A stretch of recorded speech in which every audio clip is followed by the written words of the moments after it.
তুফান কপালে। ইতিহাস সাক্ষী, লবণে কখনো পোকা ধরেনি, কিন্তু মিষ্টিতে প্রতিদিনই ধরে, আবার পিঁপড়াও ছাড়ে না। মানুষ সোজা পথে চলতে চায় না, বাঁকা পথেই আগ্রহ বেশি। তাই তো মদ বিক্রেতাকে কোথাও যেতে হয় না, কিন্তু দুধওয়ালাকে বাজারে দাঁড়ে দাঁড়ে ঘুরতে হয়। আমরা সর্বদা দুধ বিক্রেতাকে বলে থাকি দুধে জল মিশাননি তো, আর মানুষ মদে জল মিশে খায়। আজ পর্যন্ত মানুষকে এতটুকুই চিনলাম।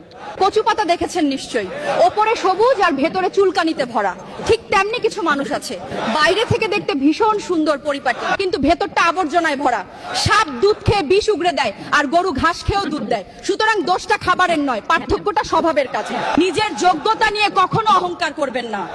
মনে রাখবেন, পাথর কিন্তু নিজের ওজনের জন্যই জলে ডুবে যায়। যারা, কি আজব দুনিয়া জানেন, যার চোখে ঘুম আসে তার কাছে ভালো বিছানা নেই, আর যার কাছে ভালো বিছানা আছে তার চোখে ঘুম নেই। যার মনে দয়া আছে তার কাছে দেওয়ার মতো কিচ্ছু নেই, আর যার কাছে দেওয়ার অনেক কিছু আছে তার দেওয়ার মতো মনটাই নেই।